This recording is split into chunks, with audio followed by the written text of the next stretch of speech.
They sent a bill for our gratitude. Commander Eva Rostova watched the alien vessel bleed across the main screen of the TCS Vigilance. It was a thing of impossible beauty and menace, a shard of gold and obsidian that drank the light of the nearby star. On the colony below New Ararat, 3 million souls were safe from a stellar flare that would have scoured their world to bedrock. The gilded host had saved them. Now they were here to present the invoice. At stake was not just a planet, but the very definition of a soul in the galactic ledger. Rostova knew this would not be settled with weapons, but with witness. The coming confrontation would be a public inquiry argued in a court of light and record. Her first officer, Kenji Tanaka, stood with his arms crossed, his reflection a ghost in the polished deck. Their shielding was flawless, he murmured the statement, a blend of admiration and dread. They held back a G2-class coronal mass ejection like it was a summer shower. The cost of that energy deployment alone must be staggering. Rostova's gaze remained fixed on the golden ship. They aren't here to discuss energy costs, Kenji. She could feel the low thrum of the vigilance through the soles of her boots, a familiar comfort against the cold unknown. The ship's AI Lyceum kept its presence subtle, a faint scent of ozone in the recycled air, a soft chime that was felt more than heard. The reckoning was not in the physics of the rescue, but in the philosophy of the rescuer. Humanity's first contact with the legendary host would be a negotiation over the price of kindness. A child on New Ararat, no older than 7, drew a picture in the red dust. She sketched a great golden bird with wings of fire shielding a small, shaky circle that was her home. Her mother, standing in the doorway of their prefabricated shelter, watched the sky with weary eyes. The awe of their salvation was already giving way to a new and unfamiliar anxiety. They had been given a miracle. Now they waited to learn its name.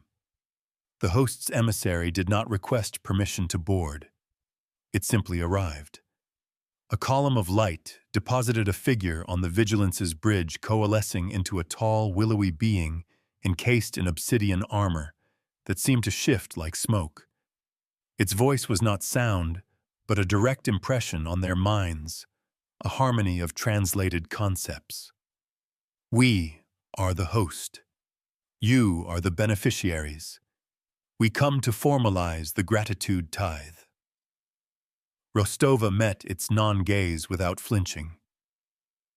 On behalf of the Terran Confederacy, I extend our profound thanks for your intervention at New Ararat. We are prepared to discuss fair compensation for the resources you expended.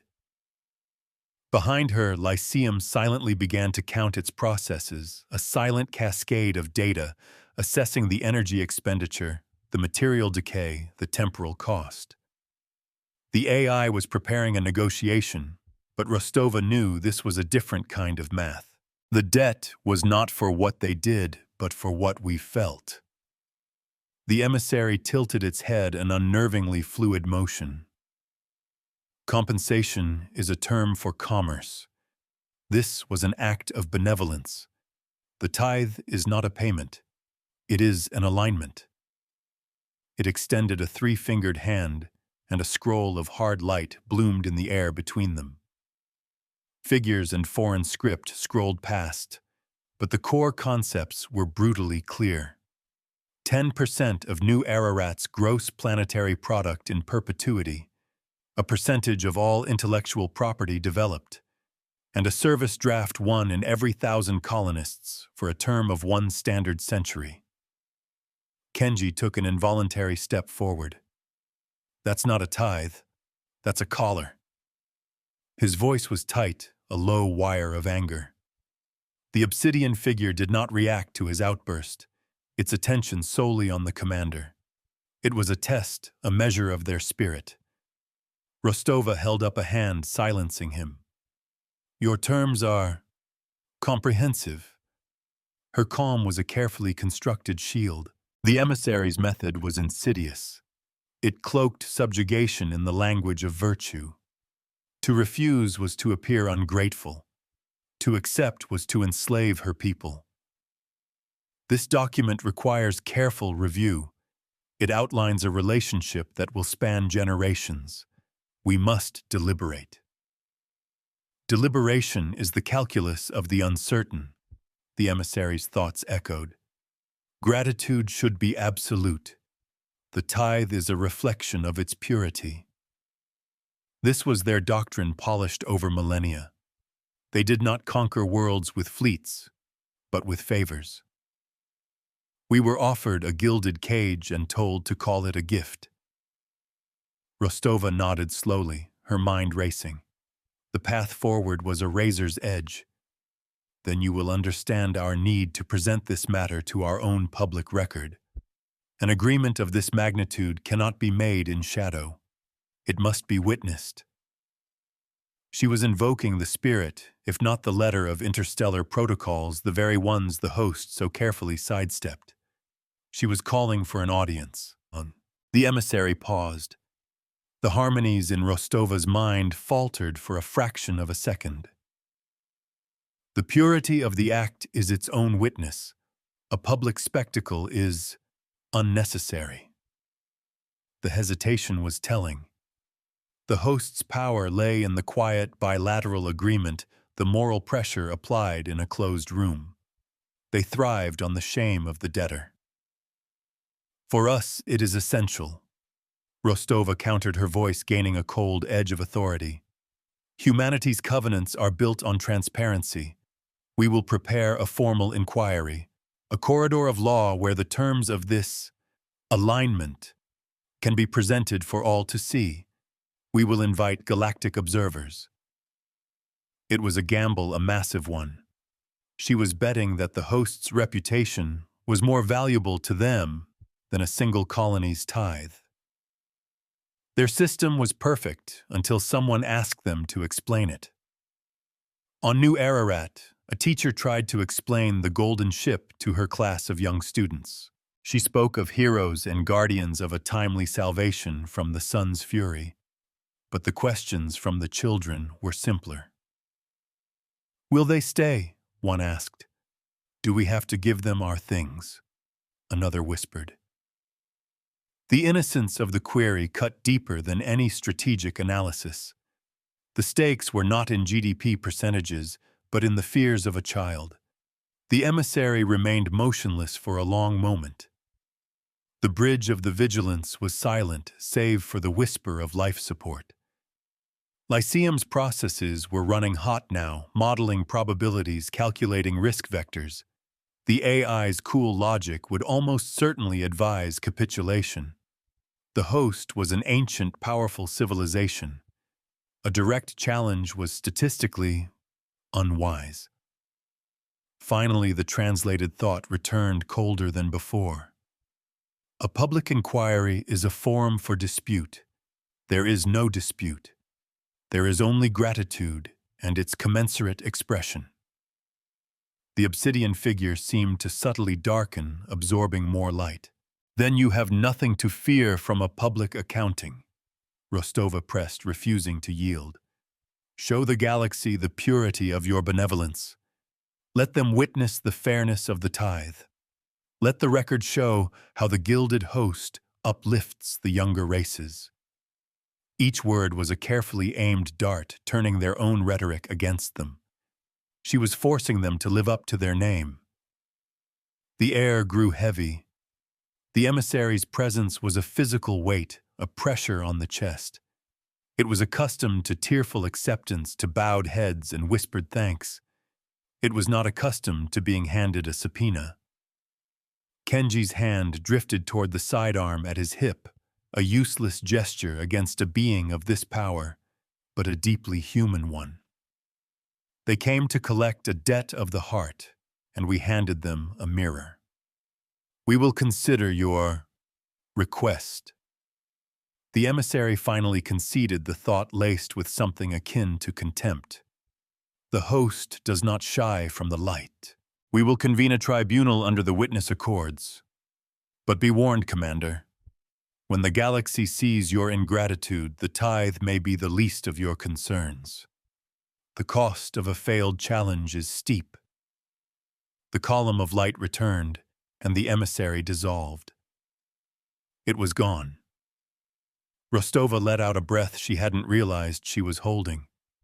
Her knuckles were white where she gripped the command lectern. Kenji swore softly. A tribunal commander, they've been arbitrating these disputes for 10,000 years. Their law is a weapon. Then we will learn how to forge a shield, Rostova said, turning to face him, her eyes hard as diamonds. She looked toward the central holoprojector. Lyceum. Begin a full data dive. I want every precedent, every ruling, every treatise ever written on the witness accords. I want to know everything about the gratitude tithe, the collar doctrine, and the gilded host. Her voice was quiet, but it filled the bridge. They think they're putting our gratitude on trial. We're going to put their charity on the stand. The universe remembers by ledgers, not by legends. The AI's voice for the first time spoke aloud. It was calm, melodic, and utterly devoid of emotion. Analysis initiated, Commander. Probability of a favorable outcome in a host-arbitrated tribunal is 0.034%. The cool numbers hung in the air, a testament to the mountain they had chosen to climb. Rostova offered a grim smile. Then we'll have to be the exception that proves the rule. She straightened her uniform tunic. The first move had been made. The board was set. The inquiry was coming, and with it a reckoning that would echo from the core worlds to the galactic rim. Humanity's defense was not just for New Ararat. It was for every civilization that might one day find itself in the benevolent, suffocating embrace of the gilded host. In the days that followed, the vigilance became a cloister of legal strategy. Rostova Kenji and a handful of specialists turned the ship's briefing room into a warren of light screens and data streams. Lyceum's core processing was almost entirely dedicated to the task, its humming servers a constant reminder of the immense analytical power being brought to bear on the problem. They were not merely studying law. They were dissecting a philosophy, an ancient and predatory ideology dressed in the robes of grace. The host's legal precedents were a monolithic wall. For centuries, they had arbitrated disputes always from a position of unassailable moral authority. They intervened in disasters, mediated conflicts, and shared technology, and for each act a tithe was established. The agreements were always framed as voluntary expressions of gratitude. But Lyceum's deep-dive analysis uncovered a pattern. Worlds that accepted the tithe saw their independence slowly erode their economies and cultures, becoming satellites of the host's vast empire. Worlds that refused. They were not punished directly. Instead, they were marked in the galactic record as ungrateful. Subsequent requests for aid went unanswered. Trade routes mysteriously dried up. They became pariahs. A civilization's true law is written in the debts it keeps. A junior officer, Lieutenant Anya Sharma, a specialist in xenojurisprudence, pinpointed the linchpin of their strategy. They never define the value of their aid beforehand, she explained, pointing a stylus at a complex flowchart. The rescue is unconditional. The tithe is presented after the fact when emotional leverage is at its absolute peak. It's a morally coercive contract, but technically it's not a contract at all. It's a bill for an emotion. Rostova leaned forward, her eyes tracing the logic. So, we don't argue the price. We argue the nature of the transaction itself. She looked up, a spark of an idea taking form. Lyceum cross-reference all known records of host interventions with galactic economic ledgers. I want to see the energy cost of their benevolence versus the perpetual value of the tithes they've extracted. Let's get an accounting of their charity. The AI's synthesized voice responded instantly. Processing. This will require significant temporal modeling. The data set is vast. A three-dimensional graph bloomed in the center of the room, a swirling galaxy of data points. Red lines representing tithe revenues began to snake out from golden points of intervention, growing thicker and longer over time, dwarfing the initial blue dots of cost. A mirror does not judge. It simply shows the face it is given. Down on New Ararat, life had taken on a surreal quality. The gilded host maintained a single silent vessel in high orbit, a constant reminder of the pending debt. The colonists tried to return to a semblance of normalcy. Farmers tended to their fields under a sun that had almost killed them, their work haunted by the knowledge that a tenth of their harvest might not be their own. Engineers repairing the planetary grid wondered if their innovations would be tithed away. The gratitude for their salvation was curdling into a planet-wide dread. They were saved, but they were no longer free. Kenji watched the economic data coalesce on the main screen, his expression grim. They're not a charitable organization. They're the most profitable investment fund in the galaxy. Their return on investment is infinite. He shook his head in disbelief. They don't build, they acquire, and their currency is obligation. Exactly, Rostova affirmed. And that's where we'll find our weapon. Not in their laws, but in ours. She turned to Sharma. Human legal tradition has a concept for this. Unsolicited services. Quantum meruit. The idea that you can't force a benefit on someone and then demand an unreasonable price. Sharma frowned. Commander, with respect, Galactic Accords don't recognize Terran common law. The host will argue their customs supersede ours. I'm not talking about applying our laws to them, Rostova clarified. I'm talking about applying our laws to ourselves. They're demanding a tithe from a human colony. That makes human conduct and human principles relevant. She began to pace the strategy, solidifying in her mind. We won't refuse to pay. We'll offer to pay. But we will count the cost ourselves. They demanded a tithe on the soul. We gave them an itemized receipt. The plan was audacious. It was a legal gambit that pivoted from defense to offense. They would not argue that the tithe was unjust. Instead, they would meticulously, publicly, and transparently calculate the exact value of the host's intervention. They would audit the miracle. They would use Lyceum to quantify every joule of energy, every nanogram of shield particulate, every second of operational time. And then they would present a payment in full. Lyceum's voice cut through the discussion, its tone as even as ever. Commander, the host has never accepted monetary compensation. To do so would be to admit their benevolence is a commercial service. This contradicts the foundational principle of their tithe doctrine. I know, Rostova said, a thin, dangerous smile touching her lips. That's the point. We're going to offer them exactly what they deserve, not what they demand. We will mirror their actions with our own accounting. When they refuse the payment, they will have to explain to the tribunal and the assembled witnesses why a fair price is an insult, but indentured servitude is a gift. The strategy began to take shape, a multi-pronged assault on the host's moral authority. The first step was to formally respond to the tithe demand. Rostova dictated the message herself. It was polite, deferential, and utterly revolutionary. It thanked the host for their invaluable service and informed them that a full accounting was underway to ensure a prompt and equitable settlement of the debt incurred.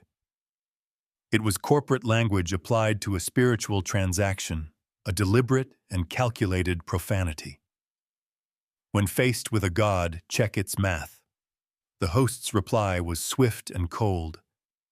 The gratitude tithe is not a debt to be settled. It is a covenant to be embraced. Your language of commerce is inappropriate. Inappropriate, Kenji scoffed, reading the message over Rostova's shoulder. They're offended we're treating their shakedown like a business transaction. Let them be offended, Rostova replied. Every communication is now part of the public record for the tribunal. We are establishing our position. We are reasonable, we are grateful, and we are willing to pay our way. We are the responsible party here. She tapped a command into her console. Lyceum begin transmitting our preliminary findings on the cost analysis to the public inquiry channel. Make it all open source. Show your work. A torrent of data flowed from the vigilance into the galactic nets. Complex energy models, shield degradation analyses, temporal risk assessments. It was a flood of raw, unassailable mathematics. It was dry, boring, and utterly damning.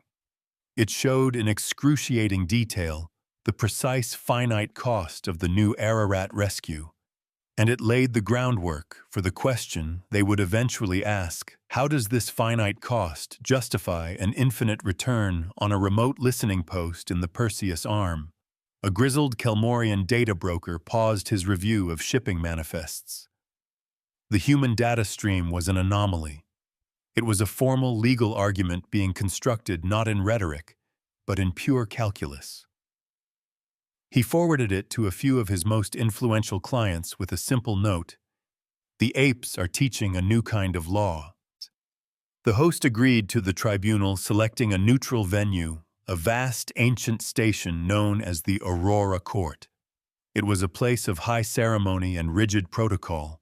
The judges would not be a panel of individuals, but a quorum of witnesses, representatives from a dozen elder races, whose role was not to pass sentence but to observe and record their consensus, forming a judgment that would stand as galactic precedent.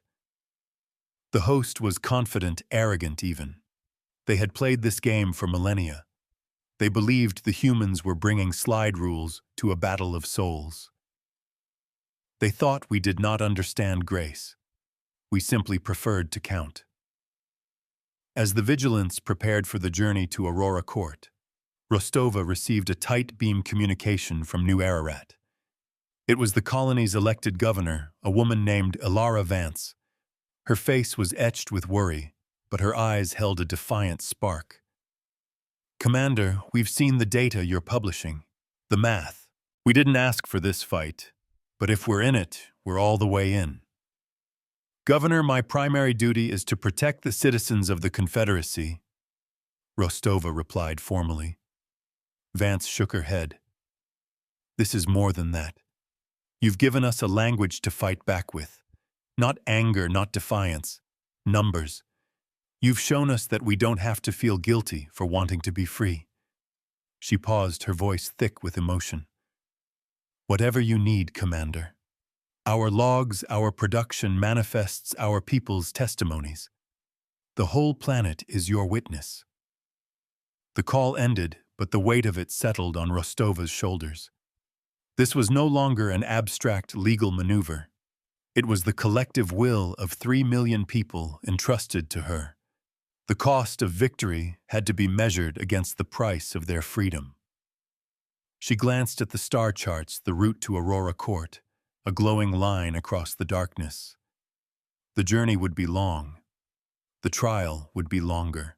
A few days before their arrival, Lyceum flagged an incoming transmission. It wasn't from the host or the tribunal authorities.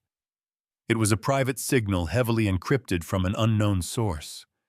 After careful decontamination protocols, they opened it. The screen showed a being shrouded in shadow, its form indistinct, its voice a synthesized whisper.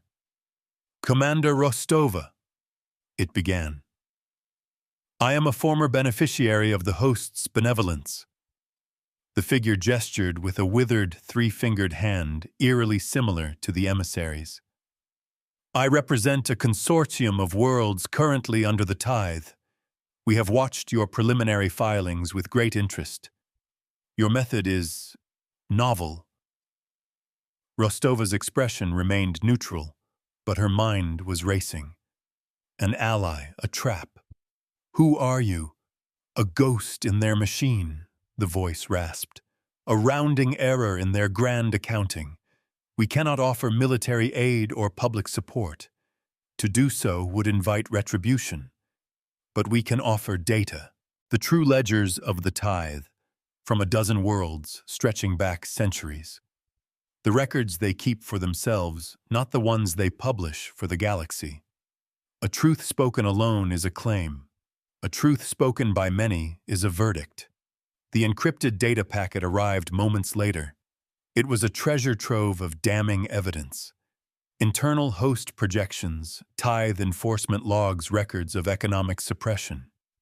It showed without question that the collar doctrine was not a side effect of their benevolence but its primary calculated goal.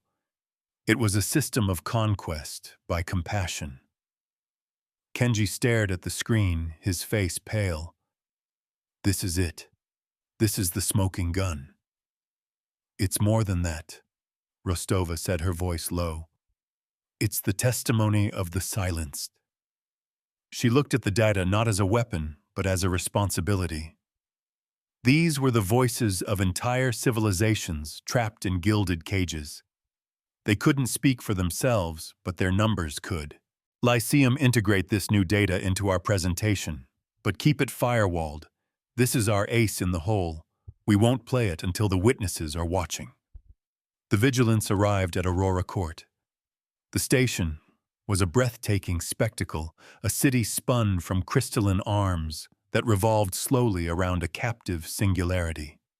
Ships from 100 different civilizations drifted in the station's docking sphere, their running lights like a swarm of fireflies. The air of the place was ancient and solemn. Here, precedents were not just set. They were carved into the memory of the galaxy. The human delegation was small Rostova, Kenji, Sharma, and 2 aides.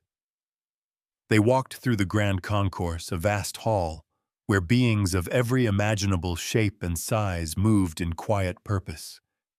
Their simple, dark blue Confederacy uniforms stood in stark contrast to the flowing robes and gleaming carapaces around them. They were outsiders here, upstarts challenging an established power. They could feel the weight of 1,000 curious, skeptical eyes.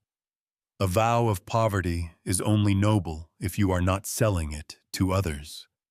Their designated opponent, the host's legal advocate, was waiting for them in the antechamber of the tribunal hall. It was not the emissary they had met before, but a different being, its obsidian armor etched with golden filigree that seemed to trace legalistic patterns. It introduced itself, its thoughts a precise and cutting harmony, as Factor. "Commander Rostova," Factor's thought voice projected. "It is a regrettable necessity that we must instruct you in the matter of gratitude before a public audience. A simple acceptance would have preserved your dignity." The arrogance was palpable. It saw this not as a trial, but as a public shaming. "Dignity is not conferred by others, Factor," Rostova replied calmly. "It is maintained by one's own actions. We are here to ensure our actions and yours are recorded with clarity." Factor made a gesture of dismissal. "Your clarity is an obsession with trivial numbers. You seek to measure a sunbeam with a caliper. You will find this tribunal is not a forum for accountants." It turned and glided into the tribunal hall, leaving the humans in its wake. Kenji clenched his fist. The sheer nerve. "It's not nerve, Kenji. It's certainty," Rostova corrected him. "It has never lost. It doesn't believe it can." She took a deep breath, the sterile, multi-species atmosphere of the station filling her lungs. "Let's go remind it that there is a first time for everything." The tribunal hall was a vast amphitheater carved from a single light-absorbing stone. In the center was a raised platform, the speaker's stone. Around it, in a sweeping arc, were the alcoves for the witness quorum. Representatives from the stoic silicon-based lithoids, the ethereal energy-based signans, and 10 other elder races were already present, their forms still and watchful. This was the jury. There was no judge, only a moderator, a being whose sole purpose was to ensure protocol was followed. The audience, thousands strong, filled the upper galleries, their combined murmur, a low expectant hum. The moderator, a towering crystalline entity, struck a resonant chime that silenced the hall. The public inquiry into the gratitude tithe for New Ararat had begun. Factor took the speaker's stone first. Its presentation was a masterpiece of rhetoric. It spoke of the host's ancient duty, their sacred burden, to shield the younger races from the harshness of the cosmos. It painted a vivid picture of the solar flare that would have annihilated New Ararat, a terrifying storm of plasma and radiation. Then it described the host's vessel, a golden shield standing fast against the fire, a selfless act of pure benevolence. "We ask for nothing in return." Factor's voice resonated in every mind. "We ask only that the sentiment of gratitude be given form. The tithe is that form. It is not a payment. It is a promise. A perpetual bond between the saved and the Savior. To refuse it is to devalue the very act of salvation. It is to declare that a life that 3 million lives have no enduring worth. The most expensive gifts are the ones they tell you are free." It was a powerful, emotionally charged argument. Rostova could feel its effect on the audience, the subtle shift in the hall's atmosphere. The host was framing this as a test of humanity's soul. Were they a species that understood the sacredness of a gift, or were they petty merchants who haggled over the price of their own survival? When it was Rostova's turn, she walked to the speaker's stone not with a flourish, but with a quiet, deliberate stride. She did not look at Factor or even at the witness quorum. She looked out at the vast, silent audience. "I am Commander Eva Rostova of the Terran Confederacy ship Vigilance. I am not a philosopher or a priest. I am a ship's captain. My profession deals in facts, in evidence, and in the clear, unambiguous language of mathematics." Her voice was calm and steady, a stark contrast to Factor's soaring harmonies. "We are here today because the Gilded Host performed a great and noble act. They saved 3 million human lives. The people of New Ararat and all of humanity are profoundly, immeasurably grateful." She paused, letting the admission hang in the air. "Our gratitude is not in question here. What is in question is the nature of the document presented to us. The document called the Gratitude Tithe." A screen of light appeared above her, displaying the tithe's terms in stark universal script. The perpetual percentages, the intellectual property clauses, the century-long service draft. The host says this is the form of gratitude.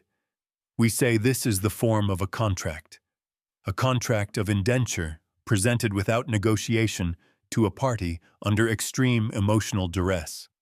Factor's thought voice cut across the hall, a breach of protocol. "To quantify is to diminish. Your species is obsessed with ledgers." The moderator struck a soft chime of warning. Rostova ignored the interruption. "We do not seek to diminish the host's actions. We seek to understand them and to honor them in a way that is consistent with our own principles of fairness and reciprocity." She gestured to the screen.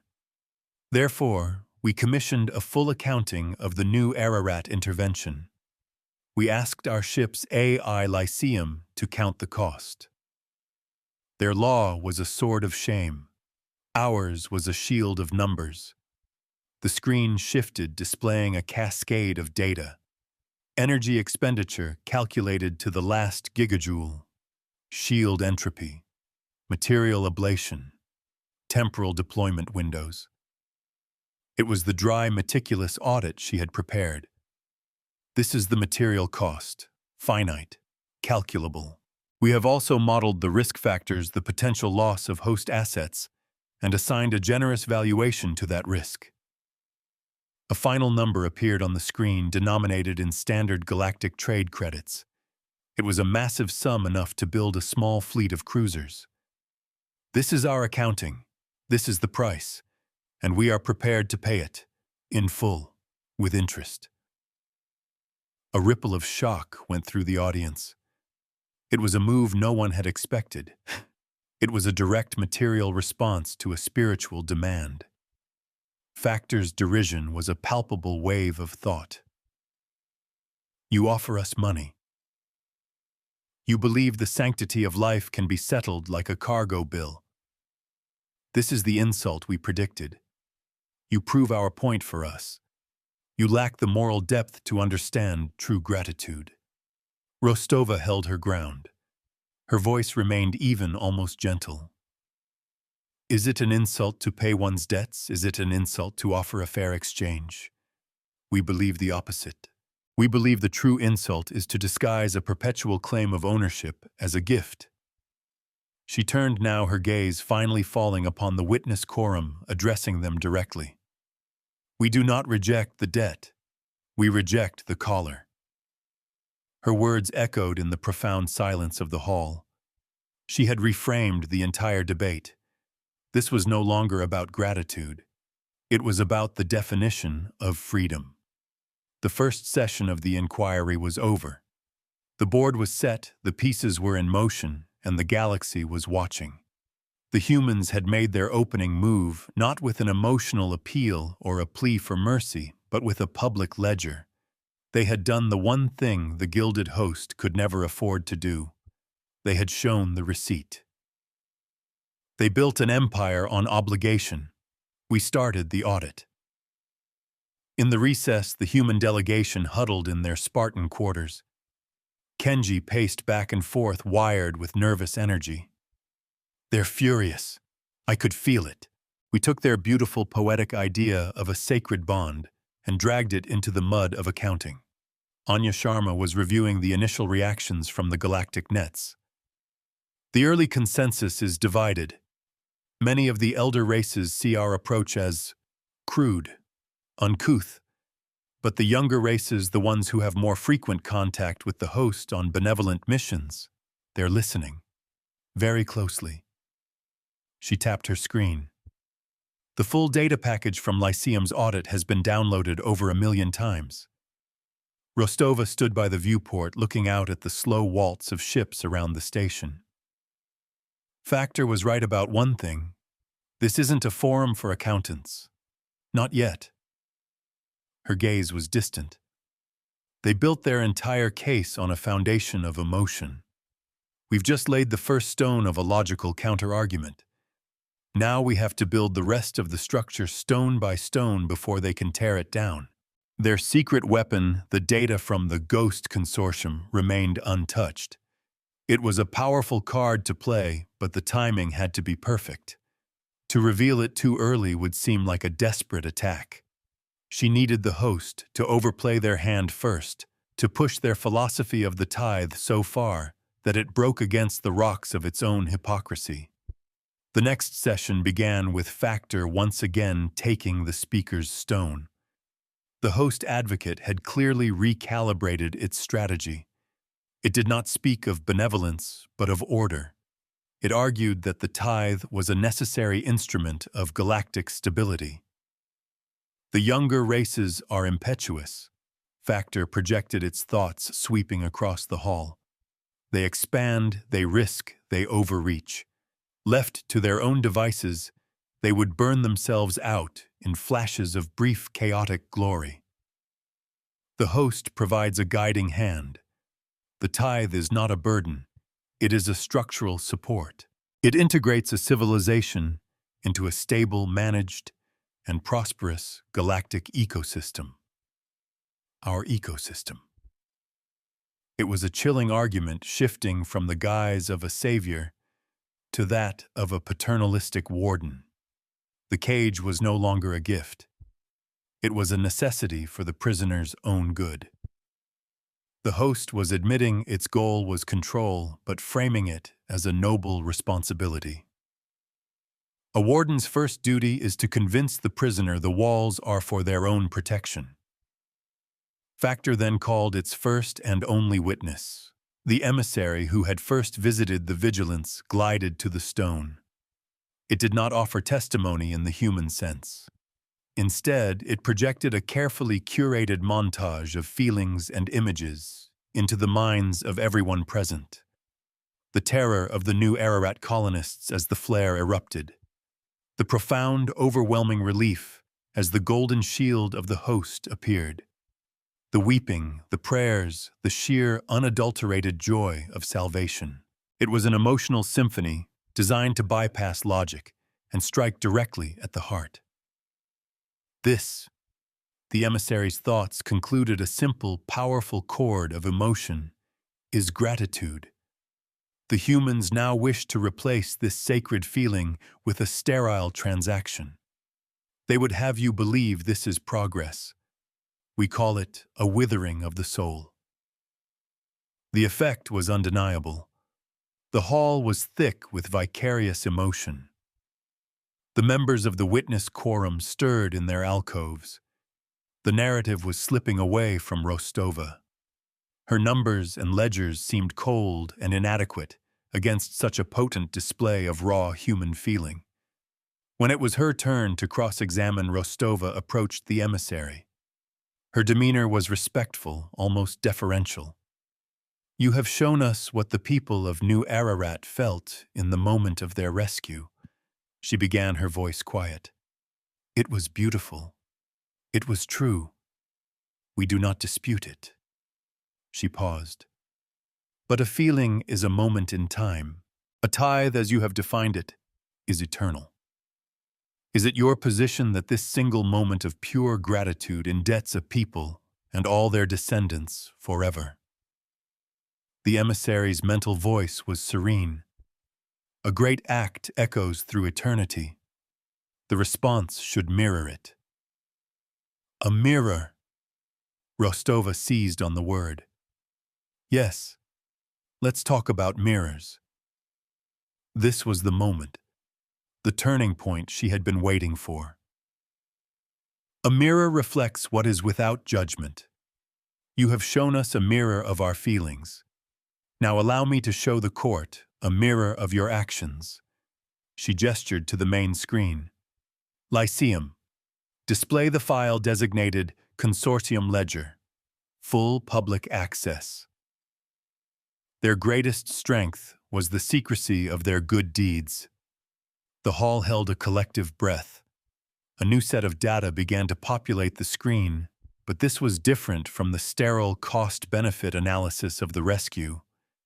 This was a historical ledger. Dozens of planets were listed. Beside each name were two columns. The first showed the initial benevolent act performed by the host.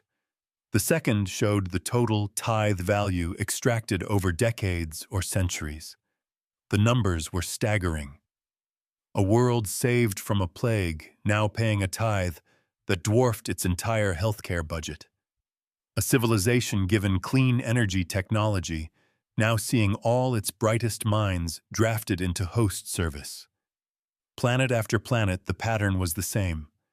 A short-term rescue followed by a long-term systematic draining of resources, innovation, and independence. The structural support was revealed to be a parasitic drain. Factor's thought voice erupted, shaking the very air.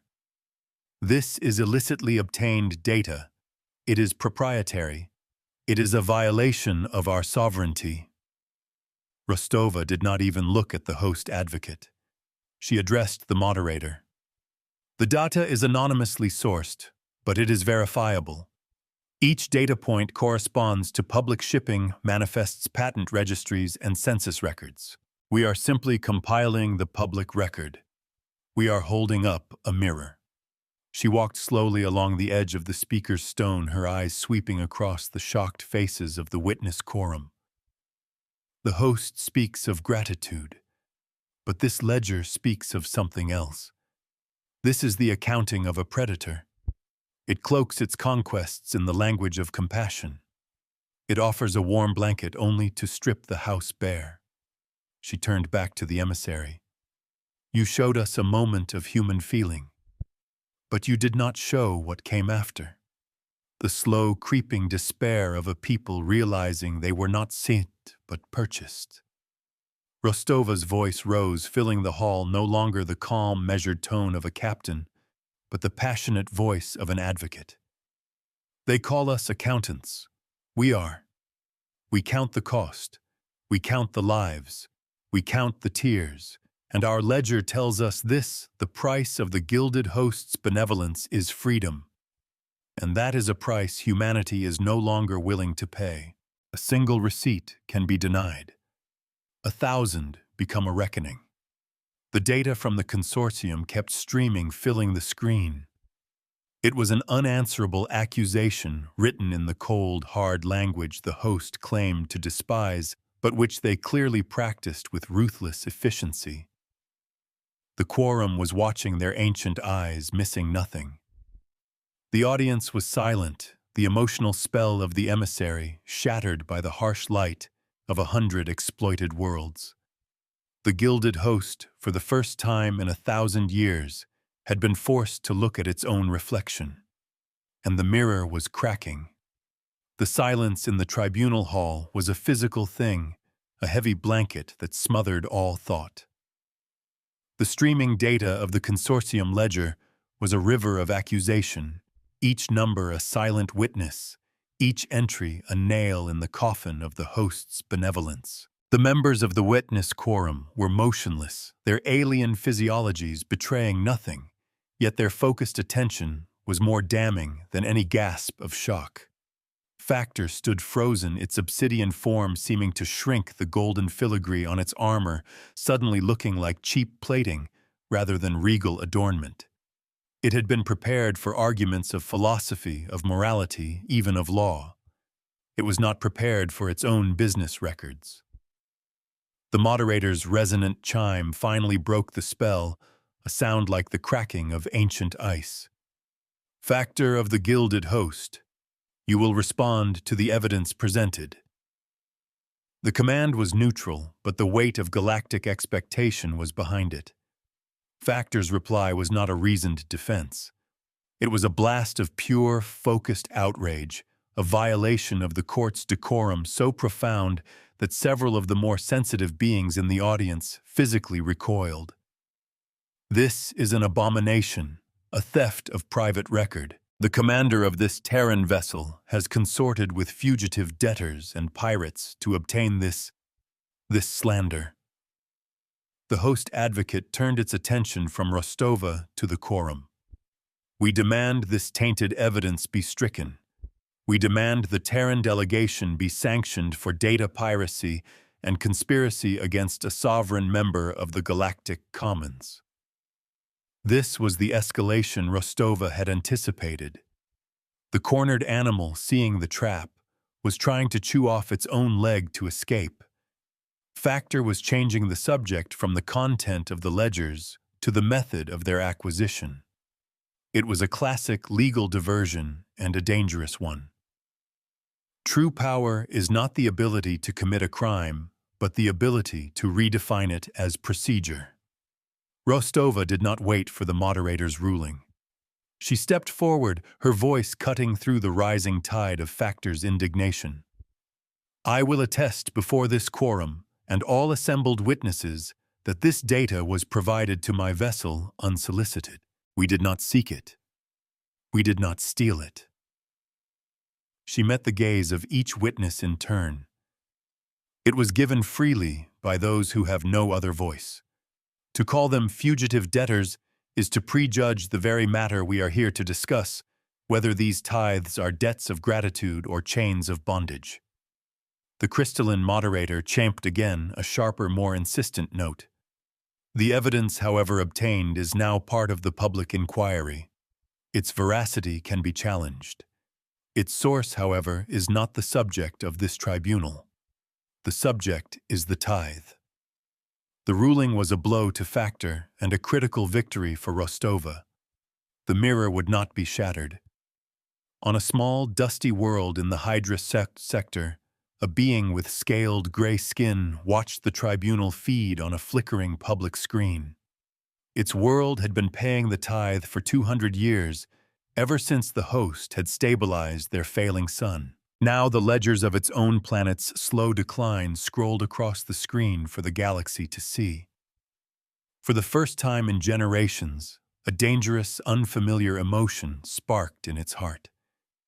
It was not gratitude. It was hope. The recess was a whirlwind. The galactic nets were ablaze with debate. The host's carefully cultivated image was shattering in real time. Rostova and her team found themselves isolated not by shunning, but by a sudden, intense new scrutiny. They were no longer just litigants. They were potential giant killers, and the established powers of the galaxy did not know what to make of them. Even potential allies kept their distance, waiting to see if the upstarts could survive the coming storm. "They're going to come at us with everything," Kenji said, running a hand through his already disheveled hair. "They'll try to bury us in procedural motions. They'll challenge every single data point. This could drag on for years." "They don't have years," Rostova countered, her gaze fixed on a tactical display showing the political fallout. "Their power is based on their reputation. Every day this trial continues, their moral authority bleeds out. They need to end this and end it quickly." She turned to her team. "Which means they will become more desperate, more aggressive. A just cause does not fear the light. It fears the delay of lawyers." Lyceum's serene voice filled their private briefing room. "Commander, I have completed a projection based on Factor's probable legal strategies. There is a 92.4% probability it will attempt to frame the new Ararat rescue not as a singular act, but as a necessary countermeasure to a threat posed by humanity itself." Anya Sharma looked up from her datapad, her eyes wide. "What? How? Human expansion," Rostova murmured, seeing the logic instantly. "They'll argue that our rapid colonization of the frontier is destabilizing the region, creating unpredictable stellar events like the new Ararat flare. They'll paint us as reckless children playing with matches, and the host as the responsible adult who has to put out the fires." It was a brilliant, venomous strategy. It would reframe the entire context of the debate.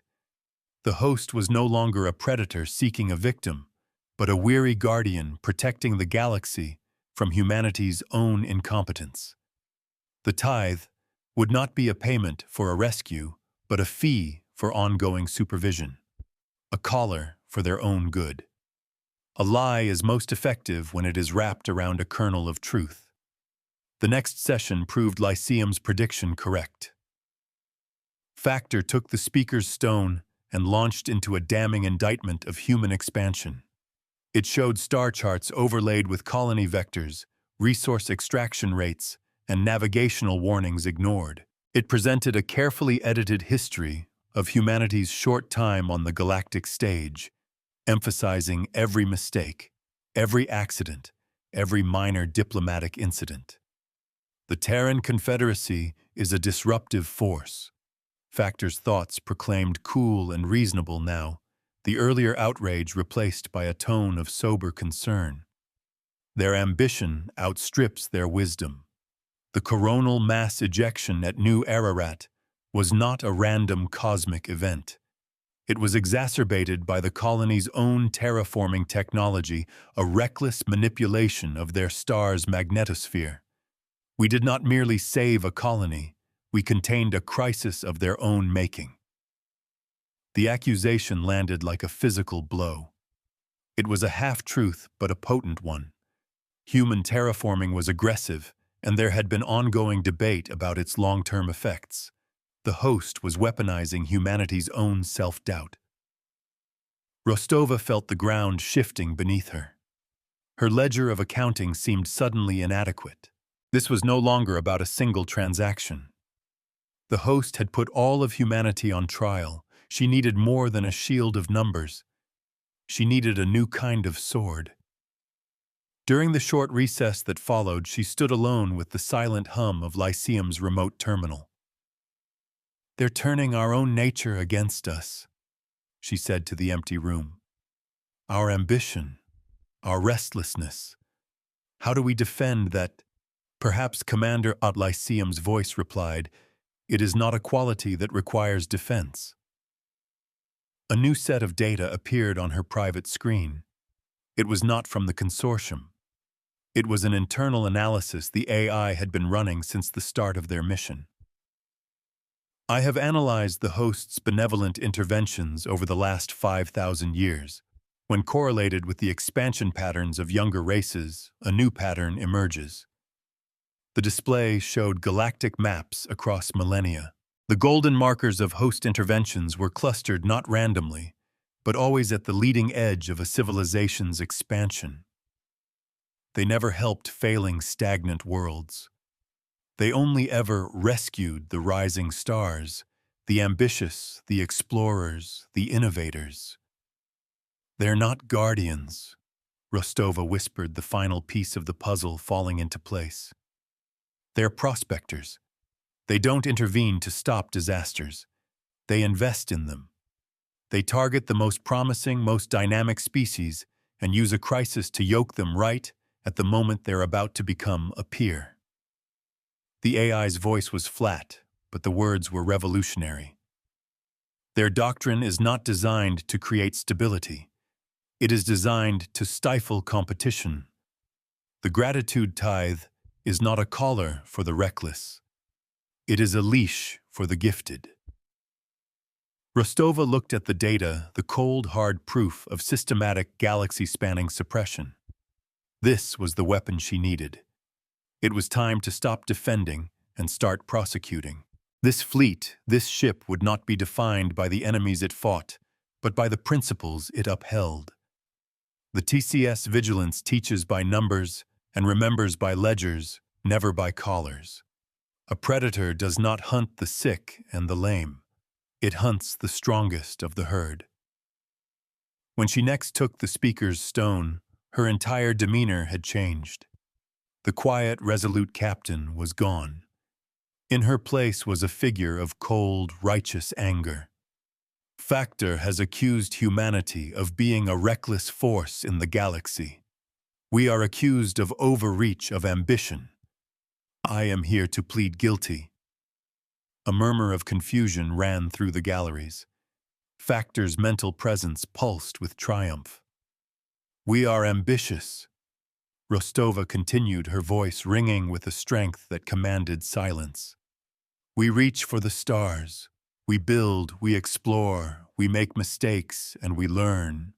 We are young and we are restless. And it seems," she said, turning her head slowly to look directly at Factor, "that it is precisely this quality that draws the attention of the gilded host." She brought up Lyceum's new analysis on the main screen. The historical maps, the damning correlation between a species' rising potential and a timely, convenient disaster requiring host intervention. The host does not rescue the needy. They harvest the promising. Their benevolence is nothing but a targeted acquisition strategy designed to neutralize any potential rival before they can even draw breath. She pointed to the list of tithed worlds from the consortium ledger. "Look at them, the Kylar pioneers of gravitic engineering rescued from a rogue asteroid. Now their best engineers serve the host. The Phantoma who had mastered organic technology saved from a viral blight. Now their biological patents belong to the host. It is a pattern repeated 100 times. They don't put out fires. They collect the ashes of rising suns. The charity of the vulture is to wait until the lion is done." The accusation was audacious, monstrous. It recast the host not as misguided benefactors, or even as predators, but as architects of galactic stagnation, a power that actively suppressed the emergence of new life and new ideas. Factor's thought voice was a shriek of denial. "Lies paranoia from an infant race that cannot comprehend our burden. Then let us test that. Rostova countered, her voice dropping to a dangerously quiet level. This was the moment for her final gambit. The mirror justice maneuver. You claim your tithe is about gratitude and stability. We claim it is about profit and control. There is a simple way to discover the truth. Let us apply your own principles universally. She looked to the witness quorum. The host has, through its many tithes, accumulated a vast store of wealth, knowledge, and resources. An empire built on the gratitude of others. Surely a civilization so dedicated to benevolence must feel its own sense of gratitude for this privileged position. Rostova activated a new display. It was simple, elegant, and utterly devastating. It was a proposal for a new galactic institution, the public ledger of reciprocity. I propose a new standard to be witnessed here at Aurora Court, a public ledger where all acts of interspecies aid are recorded, not just the debts, but the credits, a system that tracks the balance of benevolence. She pointed to a figure at the top of the proposed ledger. It was the total estimated value of the host's accumulated tithes, a number so large it was almost meaningless. And I propose the first entry into this ledger, a mirror tithe. The hall fell into a silence so deep it felt like the void between stars. Let the gilded host, in recognition of the immense good fortune bestowed upon them by a grateful galaxy, contribute a tithe of their own. 10% of their total acquired assets paid into a public fund for independent galactic development. A fund to help young races without collars or conditions. She let the proposal sink in. If their motive is truly benevolence, they will embrace this. It is the ultimate expression of their own stated doctrine. A chance to uplift the entire galaxy, not just one planet at a time. But if their motive is profit, she finished, her voice like chipping stone, they will refuse, and their refusal will be the only verdict this tribunal needs. It is easy to preach charity from a throne of gold. The true test is when the collection plate comes to you. The move was a masterstroke of legal judo. She had used the host's own philosophical weight against them. She had forced them into a binary choice, either prove their benevolence by accepting a massive ruinous cost, or expose themselves as hypocrites in front of the entire galactic commons. The gratitude tithe was no longer a demand they made of others. It was a mirror they had to face themselves. Factor was speechless. The construct of its logic, the entire moral foundation of its empire, had been dismantled and weaponized against it. Any response it made would be self-incriminating. To argue against the mirror tithe was to argue that the principles of gratitude and benevolence only applied to others, never to the host itself. The crystalline moderator, after a long, profound pause, turned its attention to the alcove of the witness quorum. The tribunal has heard the arguments. The Terran delegation has presented a counter-proposal, not as a settlement, but as a test of principle. The quorum will now deliberate. Their consensus will be the judgment. The light in the witness alcoves dimmed, signaling their private conference. The rest of the hall remained frozen, caught in the aftershock of Rostova's gambit. Kenji and Sharma came to stand beside her, their faces a mixture of awe and terror. They had not just argued a case, they had challenged the galactic order. On New Ararat, Governor Vance watched the proceedings with tears streaming down her face. She was surrounded by her staff in the colony's central command. They were not watching a legal proceeding. They were watching their Declaration of Independence being written a universe away. The wait for the verdict felt like an eternity. Rostova stood her ground, her expression unreadable, her hands clasped behind her back. She had done all she could. She had taken a demand for payment and turned it into a public audit. She had taken a public audit and turned it into a prosecution. And she had taken a prosecution and turned it into a demand for restitution on a galactic scale. She had met their gilded cage and answered with a mirror. Finally, the lights in the witness alcoves brightened. The moderator struck its chime one last time. The witness quorum has reached a consensus. A single unified voice, a gestalt of the 12 ancient races, spoke not into the mind, but into the very air of the hall, a sound of immense age and unshakable authority. The act of rescue is noble. The price of that rescue must never be the future of the rescued. The voice paused, letting the core principle be absorbed. The gilded host has conflated aid with acquisition. Their method, the gratitude tithe, is hereby declared a predatory contract. All existing tithes based on this doctrine are declared null and void, subject to renegotiation under a new standard of finite material compensation. A wave of disbelief and elation washed through the human delegation. They had won. It was more than they had ever hoped for. But the quorum was not finished. Furthermore, we accept the principle proposed by the Terran delegation. A new standard of transparency is required. The Aurora Court will henceforth maintain the public ledger of reciprocity. All major acts of interspecies assistance must be logged, their costs declared, and their terms made public. The voice softened but lost none of its authority. As for the gilded host, we do not have the authority to levy a mirror tithe as proposed, but we do have the authority to rescind privileges. The host's status as a favored mediator in galactic disputes is suspended. Their exclusive trade routes will be opened. They will face the judgment of their former beneficiaries, not in a court of law, but in the court of galactic opinion. They have built an empire on a currency of perceived virtue. Today, that currency has been devalued. The verdict was a complete systemic dismantling of the host's power base. It was not a punishment of weapons or sanctions, but of pure, implacable justice. It stripped them of their greatest weapon, their unassailable moral authority. Factor did not move. It stood like a statue of cooling obsidian.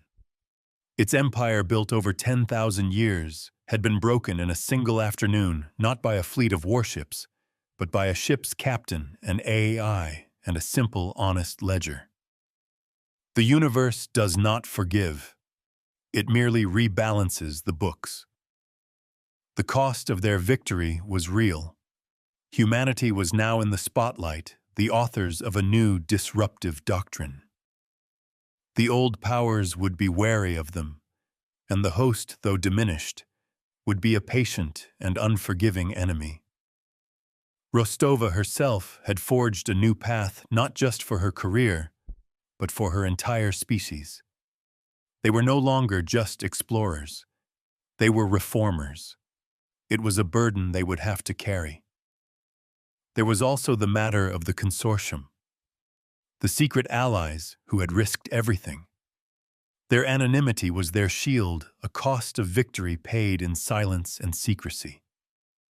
Back on the Vigilance, Rostova stood on the bridge watching Aurora Court recede on the main screen. The station's great crystalline arms and mirror arrays glinted in the light of the singularity. On one of those arrays, a new entry was being carved into the public record, visible to any ship that passed this way for the next 1,000 years. A precedent lock, simple and clear, predatory benevolence and indefinite tithe contracts are hereby invalidated. All interspecies aid is subject to the transparency of the public ledger. The scent of ionized air from the ship's recyclers was sharp and clean. The low hum of the engines was a comforting promise of home. They had faced a god and checked its math. They had been handed a bill for their souls and had returned it stamped, paid in full. This was not a victory of anger or revenge. It was a reckoning, a balancing of the scales so profound it would reshape the galaxy for generations. It was the quiet triumph of the bookkeeper over the king. The mirror arrays of the court seemed to dim as they pulled away their work done. They sent us a bill for our gratitude, believing we would pay with our freedom. We answered with a ledger, because a debt is a thing to be settled, not a life to be owned. They built an empire on the morality of the gift, so we showed them the mathematics of the receipt. We did not bring them war. We brought them an audit, and in the quiet, sterile columns of a balance sheet, we taught an ancient power the simple human meaning of the word fair. A mirror is the only judge a tyrant cannot execute.